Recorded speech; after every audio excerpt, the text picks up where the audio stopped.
राष्ट्र सर्वप्रथम, राष्ट्र सर्वप्रथम, राष्ट्र सर्वप्रथम, राष्ट्र सर्वप्रथम। राष्ट्र सर्वप्रथम की बात कार्यक्रम में आप सभी राष्ट्रवासियों का हार्दिक स्वागत है। नवरात्रि के दूसरे दिन मां ब्रह्मचरणी की कथा का पाठ करना भी शुभ माना जाता है। ब्रह्म का अर्थ है तपस्या और चरणी का अर्थ है आचरण करने वाली, इसलिए मां ब्रह्मचरणी तप का आचरण करने वाली देवी है।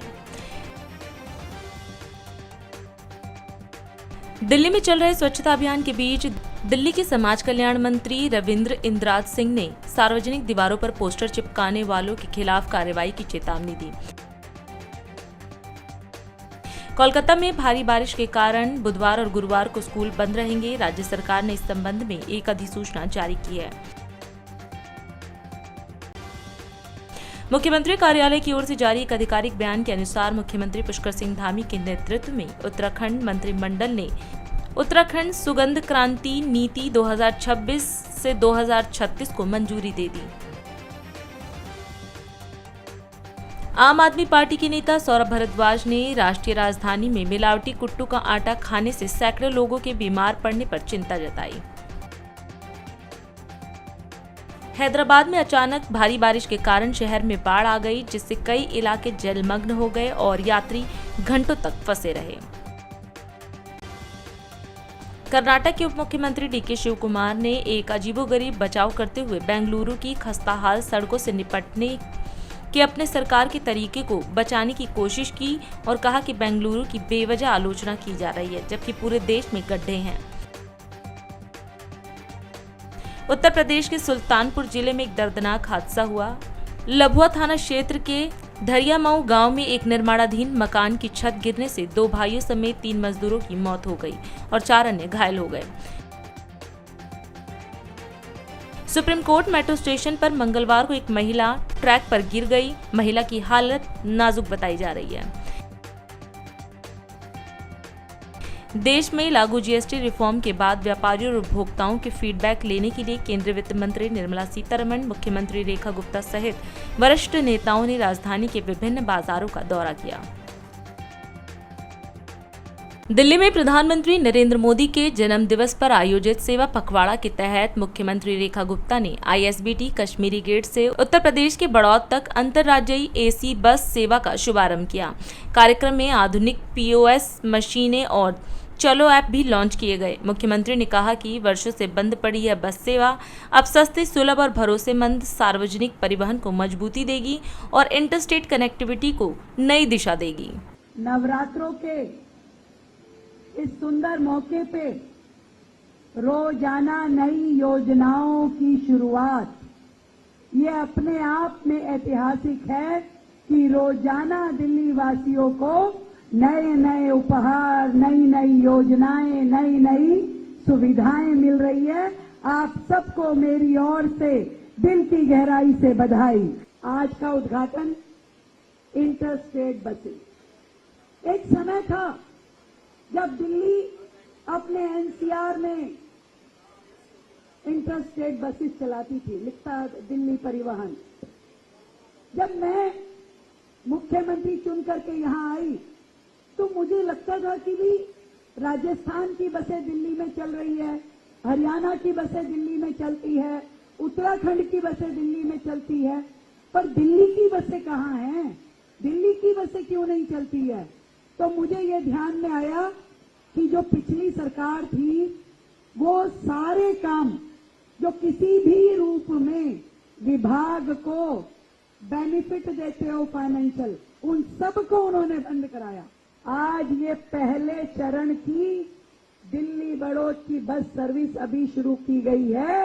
इसके पीछे पीछे बहुत सारी हमारी इंटरस्टेट बसेस आनी अभी बाकी है। ये नरेंद्र मोदी जी का मार्गदर्शन है भैया, मेरा कुछ नहीं है। उन्होंने पहले दिन ये बता दिया था कि दिल्ली हमारी अपनी है, यहाँ रहने वाले लोग देश की राजधानी के लोग हैं, इसलिए इनको सारी सुविधाएं मिलनी चाहिए जिस दिशा में इस समय सरकार काम कर रही है। पिछले दिनों हमने दिल्ली के प्राइवेट स्कूलों के साथ अनुबंध करके उन्हें अपनी ये इलेक्ट्रिक बसें दी। सरदार पटेल स्कूल के साथ किया अनुबंध, ताकि धीरे धीरे प्राइवेट स्कूल के लोग भी अपनी बसों को इलेक्ट्रिक में कन्वर्ट करें। क्योंकि अगर दिल्ली से पूरी तरीके से पर्यावरण को बेहतर करना है, पॉल्यूशन को खत्म करना है, तो हमें अपनी इस पब्लिक ट्रांसपोर्ट को पूरी तरीके से पॉल्यूशन फ्री करना पड़ेगा। क्योंकि पॉल्यूशन का सबसे बड़ा हिस्सा, सबसे बड़ा शेयर यदि कोई उसमें सहभागिता करता है तो ये व्हीकुलर पॉल्यूशन करता है। और कितने अचरज की बात है कि पिछली सरकारों के राज में दिल्ली के अपने पॉल्यूशन चेकिंग सेंटर जो कमर्शियल व्हीकल्स के होते हैं वो भी वर्किंग नहीं थे। वो सारी के सारे कमर्शियल व्हीकल अपनी पॉल्यूशन की चेकिंग आस पास के राज्यों से कराते थे। हमारी सरकार के आने के बाद दिल्ली में पहला बड़ा automated service station, pollution checking station हमने नंदनगरी में खोला था। उसकी शुरुआत, शिलान्यास किया। हमारी दिल्ली में जितने 1.5 करोड़ के करीब कमर्शियल व्हीकल चलते हैं उन सभी की पॉल्यूशन चेकिंग के लिए स्वयं दिल्ली सरकार अपने सर्विस स्टेशन बनाएगी। और ऐसे ही प्राइवेट स्कूल भी सारे ईवी पे जाएं, इसके लिए सरकार प्रयास करेगी।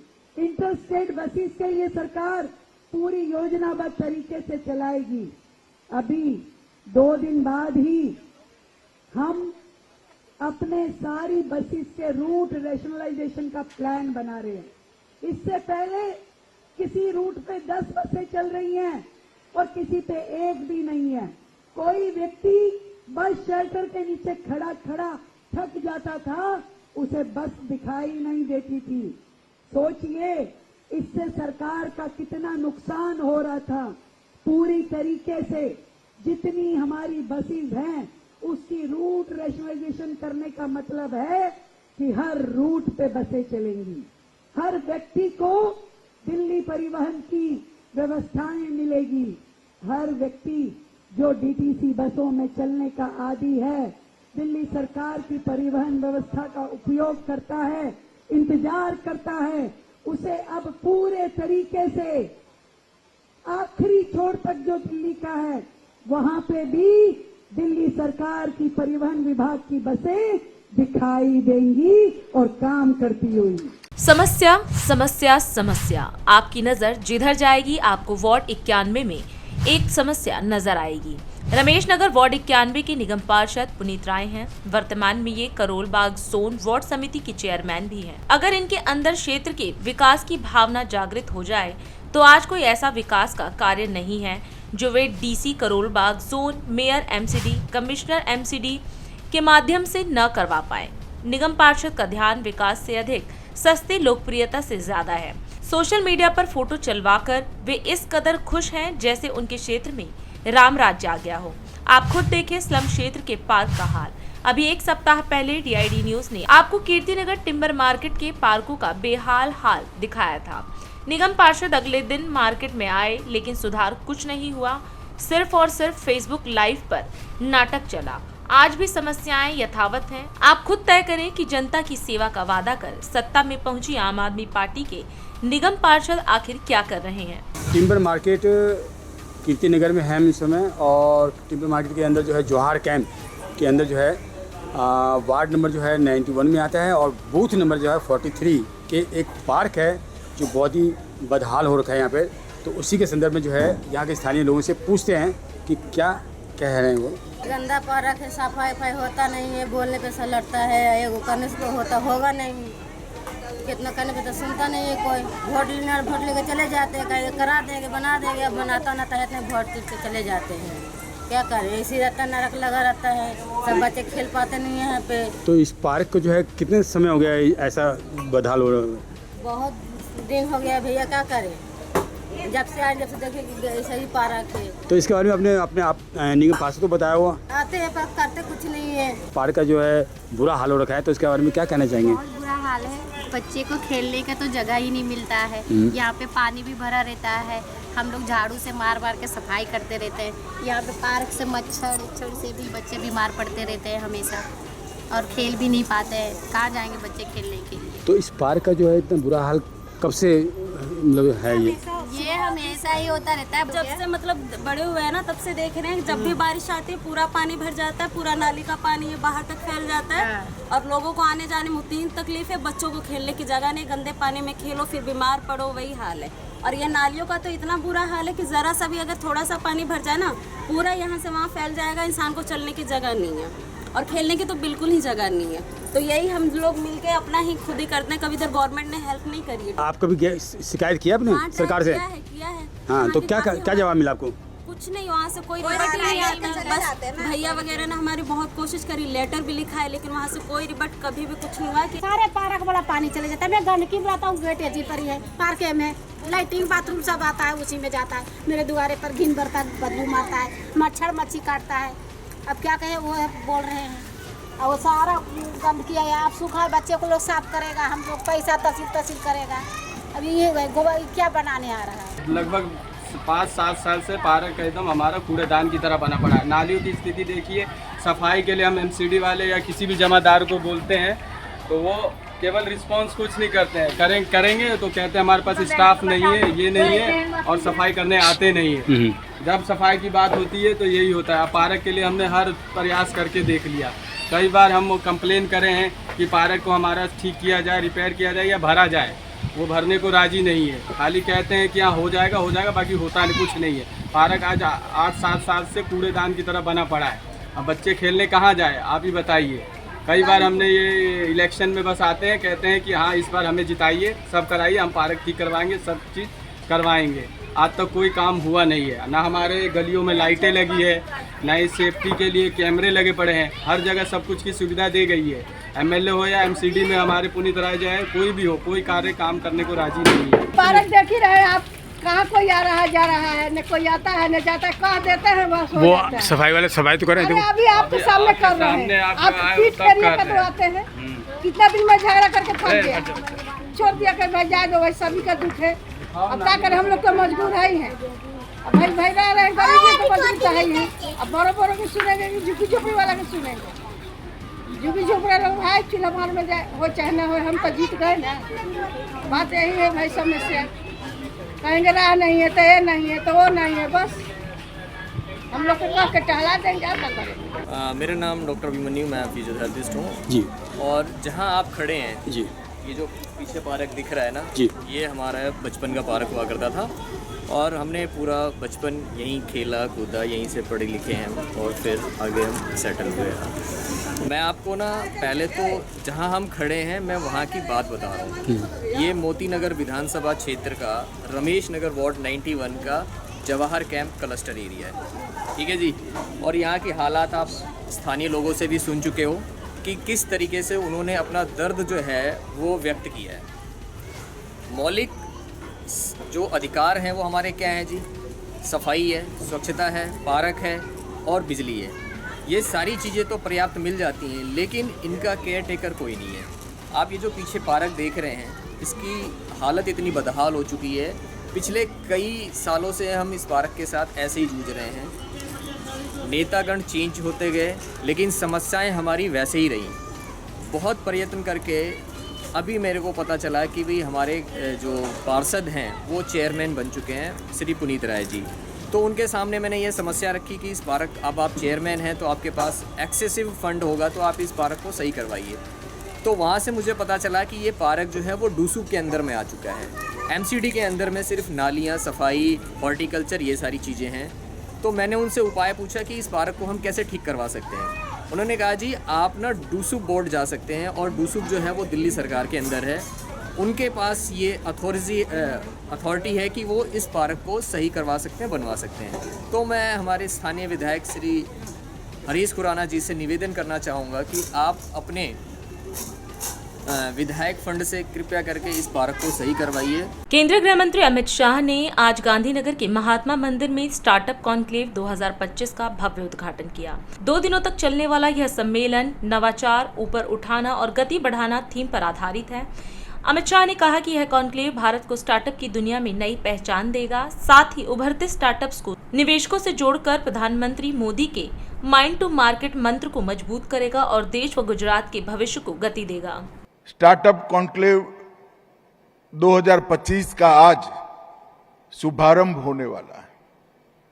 ये 2 दिन के अंदर इसी महात्मा मंदिर में गांधीनगर गुजरात की राजधानी में भारत को आगे बढ़ाने के लिए,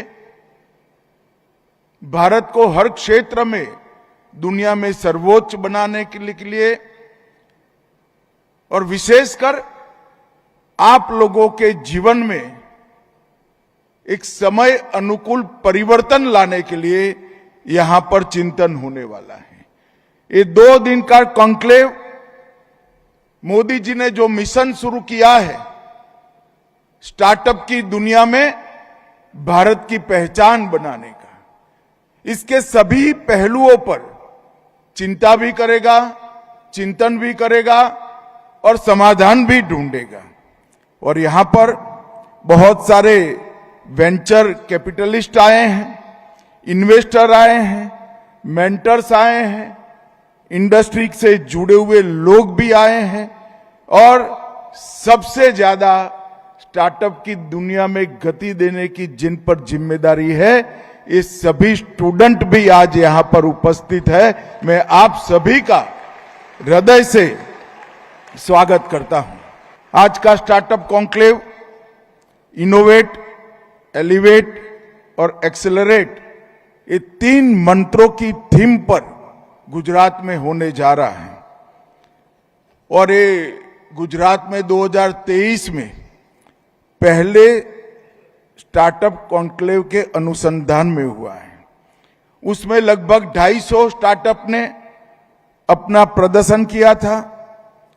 यूनिकॉर्न स्थापित कंपनियों ने भी अपना प्रदर्शन किया था और उससे जो अनुभव आया और उससे जो फायदा हुआ, इसी का विश्लेषण कर गुजरात सरकार ने आज 2025 में स्टार्टअप कॉन्क्लेव 2025 का शुरुआत किया है। मुझे विश्वास है कि पिछले साल की तुलना में ये निश्चित रूप से ज्यादा सफल होगा। देश और प्रदेश दोनों के भविष्य को आगे बढ़ाने में हमें फायदा होगा। 2 दिन में 7 सत्रों में अलग अलग विषय पर यहां पर चर्चा होने वाली है और इसके माध्यम से उभरते हुए स्टार्टअप को निवेशकों के साथ जोड़ना और मोदी जी ने जो मंत्र दिया है माइंड टू मार्केट, आपके दिमाग में जो सोच है, जो आइडिया है, उसको मार्केट तक पहुंचाने का ये बहुत बड़ा मंच बनेगा, उसका मुझे पूरा विश्वास है। आज यहां पर भारतीय ज्ञान प्रणाली के संकलन का भी विमोचन हुआ है। यहां पर जो अनुसंधान करने वाले युवा आए हैं, इनको मैं जरूर कहना चाहता हूं, अगर भारतीय ज्ञान प्रणाली को हम ढंग से स्टडी करें और उसको हमारी शोध का हिस्सा बनाएं, तो आयुर्वेद, शास्त्रीय कलाएं, वास्तुकला, गणित, दर्शन, विज्ञान, अंतरिक्ष और पर्यावरण संबंधी दुनिया भर का श्रेष्ठ ज्ञान अगर कोई एक जगह पे संचित हुआ है तो हमारी भारतीय ज्ञान प्रणाली में संचित हुआ है। और मोदी जी ने नई शिक्षा नीति में भारतीय ज्ञान प्रणाली पर अनुसंधान का, शोध का एक वर्टिकल बनाकर हमारे युवाओं के लिए एक खजाना खुला रखा है। और अब पांडुलिपियों को भी अच्छे तरीके से संग्रहित कर इस पर अनुसंधान कर जो ज्ञान हमारी पांडुलिपियों में पड़ा है वो भी आप सभी के लिए उपलब्ध कराने का एक प्रयास भारत सरकार कर रही है। मैं सभी युवाओं को जरूर कहना चाहता हूं और बड़े विश्वास के साथ कहना चाहता हूं, हमारी धरोहर में, भारतीय ज्ञान प्रणाली में जो खजाना पड़ा है ज्ञान का, वो खजाना आपका बेस बन सकता है, आपके लिए नींव का काम कर सकता है और उस पर खड़े होकर आप विश्व में सर्वश्रेष्ठ अनुसंधान कई क्षेत्रों में कर सकते हैं। ये मानकर ये भारतीय ज्ञान प्रणाली संकलन का विशेष आप उपयोग करिए। अभी समय है एक ब्रेक का, हम चलते हैं ब्रेक पर, आप कहीं जाए नहीं, छोटा सा ब्रेक। श्रेया फर्निशिंग लेकर आया है आपके लिए होम कलेक्शन, जिसमें आपको मिलता है upholstery fabric, designer curtains, home and office decoratives, carpets and sofa cover कम से कम दाम में कीर्ति नगर में आपके लिए उपलब्ध है। Kamal Buildtech Private Limited, fulfilling promises. With our professional team and experience of delivering projects, in past we guarantee you peace of mind and top quality work in an affordable price. और अधिक खबरों के लिए आप हमारे YouTube channel दैनिक India दर्पण को अभी सब्सक्राइब करें और नोटिफिकेशन के लिए बेल आइकन को प्रेस करना ना भूलें।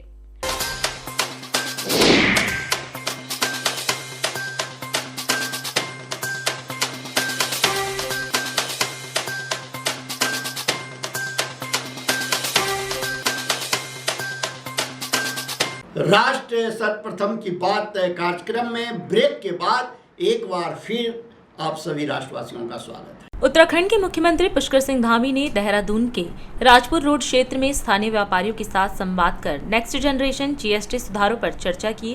उन्होंने व्यापारियों को स्वदेशी उत्पादों को प्राथमिकता देने और उपभोक्ताओं को नई जीएसटी दरों के बारे में जानकारी देकर उन्हें लाभान्वित करने के लिए प्रेरित किया। इस दौरान मुख्यमंत्री ने कहा कि प्रधानमंत्री के नेतृत्व में लागू हुए नए जीएसटी स्लैब न केवल आमजन को राहत देंगे बल्कि व्यापार को और अधिक सुगम और पारदर्शी बनाने में भी महत्वपूर्ण कदम साबित होंगे। 15 अगस्त को लाल किले से कहा था, उन्होंने देशवासियों के नाम अपने संबोधन में कहा था कि जल्दी ही जीएसटी में जो है ऐसा प्रावधान किया जाएगा कि देशवासियों को उसका लाभ होगा, आम नागरिकों को लाभ होगा, मध्यम वर्ग के लोगों को लाभ होगा और उच्च वर्ग के लोग भी उससे लाभान्वित होंगे। तो ये जो जीएसटी पर रिडक्शन है ये 22 सितंबर कल से लागू हो गया है, नवरात्र के पहले दिन से, और इसके कारण से सभी को बड़ा लाभ हो रहा है और जो आवश्यक वस्तुएं, उपयोग की वस्तुएं सभी अब सस्ती हो गई हैं और इससे बहुत बड़ी सेल भी होने वाली है। मैं बहुत सारे यहाँ पर स्टोर पर गया हूँ, दुकानों पर गया हूँ, तो मुझे उन्होंने सबने बताया है कि इसका बहुत बड़ा असर दिखाई दे रहा है। लोग मोदी जी का धन्यवाद कर रहे हैं क्योंकि व्यापारियों की भी मांग थी कि इस पर रिडक्शन हो। ऐतिहासिक और क्रांतिकारी निर्णय लिया गया है। ये लोगों की बचत का भी एक बहुत बड़ा माध्यम बनेगा और इससे जीएसटी भी बढ़ेगी और जीएसटी में भी संग्रहण अधिक होगा क्योंकि सेल अधिक होगी। साथ ही जीएसटी की राज्य का भी जो है इसमें बढ़ेगा। हम आदरणीय प्रधानमंत्री जी का बहुत धन्यवाद करते हैं कि उन्होंने आम जनता और सामान्य जनता के हित में बहुत बड़ा क्रांतिकारी निर्णय लिया। छत्तीसगढ़ के मुख्यमंत्री विष्णुदेव साय ने नवरात्रि के पावन अवसर पर प्रदेश के 51 महातारी सदनों का लोकार्पण किया। इस मौके पर उन्होंने धमतरी जिले के ग्राम करेली बड़ी में महातारी सदन का अवलोकन किया। मुख्यमंत्री ने बताया कि यहां 245 करोड़ रुपए के विकास कार्यों का लोकार्पण और भूमि पूजन किया गया है। उन्होंने सभी को इन परियोजनाओं के लिए बधाई दी। मुख्यमंत्री ने कहा कि ये महतारी सदन न केवल महिलाओं की आर्थिक प्रगति का मजबूत आधार बनेंगे बल्कि उनकी शक्ति, सम्मान और आत्मनिर्भरता का प्रतीक भी होंगे, जो शिक्षा, कौशल और उद्यमिता के नए द्वार खोलेगा। आज धमतरी जिला के सबसे बड़े गांव करेली बड़ी के पावन भूमि में 245 करोड़ रुपया के विकास काम के लोकार्पण और भूमि पूजन। सज्जनवृंद, मातृशक्ति, हमार माता बहनी मन, युवा साथी मन और मीडिया के साथी भाई मन, मैं सबकर लिए पहले आप सबके अपन तरफ से हृदय से स्वागत करत हूं, अभिनंदन करत हूं। और आज हमन ये शक्ति के उपासना के समय चलत है, तो आज हमन महतारी मन के सम्मान करे बर यहाँ आए हन। पूरे प्रदेश भर के महतारी मन ला आज 51 महतारी सदन के लोकार्पण हुई से, और ऐसे में हमारे प्रदेश के और भी जगह कार्यक्रम आयोजित हुई से, और जहां हमारे डिप्टी सीएम साहब अरुण साहब भी जुड़ीन हैं, हमारे प्रदेश के और मंत्रीगण, सांसदगण, विधायकगण भी जुड़ीन हैं, उमन के भी मैं स्वागत अभिनंदन करत हूं। और सबो जगह हमारे जो माता बहनी मन जुड़ीन है, सज्जन उरीन जुड़ीन है, वहां के अधिकारी कर्मचारी मन, वो सब ला मैं बधाई और शुभकामना देवत हूं। और आज विशेषकर 245 करोड़ रुपया के विकास काम के यहाँ लोकार्पण भूमि पूजन हुए है, तो पूरा धमतरी जिला ला भी कर ले मैं बधाई और धन्यवाद देता हूं। और 51 महतारी सदन के भी लोकार्पण करे हन, तो ऐसे जोन जोन माता मन ला 51 महतारी सदन आज मिले है, ओमन ला भी बधाई, ओमन ला भी शुभकामना। हमन बात करत रहें तो पहले ओमन कहीं पेड़ के नीचे तो और काकरो परछी में ऐसे बैठक वैठक करत रहिन, तो आज बहुत अच्छा ओमन ला महतारी सदन मिले है। यहाँ करेली बड़ी में हमन उद्घाटन करे के बाद एक एक रूम में घुस के देखे हन, बहुत सुंदर बनी से, तो एक बहुत अच्छा हमार महतारी मन के बैठक वैठक के लिए वहाँ प्रशिक्षण के घलो काम चली, सिलाई कढ़ाई के, कृषि के प्रशिक्षण, सब तरह से अटल डिजिटल सेवा केंद्र के भी वहाँ से लाभ वो पंचायत के हमारे निवासी मन ला मिली, तो बहुत ही उपयोगी होही। तो ऐसे महतारी सदन के आज लोकार्पण हुई से, और 2 साल से हमारे पंचायत मंत्री अपन उद्बोधन में बतात रहीन, तो पहले साल 206, इस साल 166 ऐसे महतारी सदन के स्वीकृति भी हुए है। और हमन चाहतन कि हर पंचायत में एक एक महतारी सदन पहुंच जाए, करबर हमन काम करत हन। और आप सब मन हमला 19 महीना से देखत हो सरकार में हन, और 19 महीना में मोदी के जो गारंटी रही से, जो वादा 2023 के विधानसभा चुनाव में हमारे प्रधानमंत्री जी 3 करोड़ छत्तीसगढ़ वासी मन से करे रहीन, वादा ला हमन बहुत ही कम समय में 18-19 महीना में पूरा करे के प्रयास करे हन। 18 लाख प्रधानमंत्री आवास के स्वीकृति, आज क्षेत्र में राजमिस्त्री मन के कमी हो गई से, सेंटरिंग प्लेट के घलो कमी हो गई से। आज मैं बधाई देना चाहूं हमार यहाँ बहनी मन ला, हमन 3 करोड़ के लोन के चेक दे हन सेंटरिंग प्लेट पर, तो प्रधानमंत्री आवास बनाए में बहुत काम आई। ऐसे हमार स्वसहायता समूह मन के बहनी मन के भी बधाई, उमन के आर्थिक विकास भी हुई, और हमन ला प्रधानमंत्री आवास बनाए में भी सुविधा हुई। और किसान मन के वादा ला भी पूरा करे हन, 2 साल से 21 क्विंटल प्रति एकड़ धान खरीदत हन, 3100 रुपया धान के कीमत देत हन। एक और महत्वपूर्ण घोषणा बाची से, एक कुरुद नगर पंचायत रही से तोला अब नगर पालिका के मैं घोषणा करत हूँ, अब वो नगर पालिका हो जाए आप मन के कुरुद। तो आप मन ला बहुत बहुत धन्यवाद, बहुत बहुत बधाई। और अधिक खबरों के लिए आप हमारे YouTube चैनल दैनिक इंडिया दर्पण को अभी सब्सक्राइब करें, और नोटिफिकेशन के लिए बेल आइकन को प्रेस करना ना भूलें।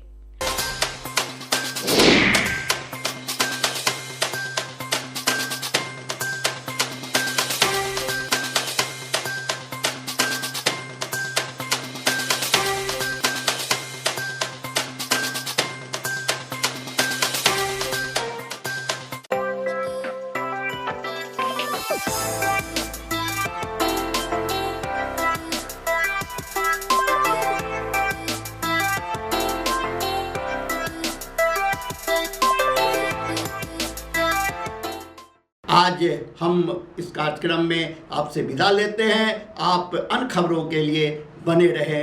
राष्ट्र सर्वप्रथम, वंदे मातरम, जाग उठा है भारत।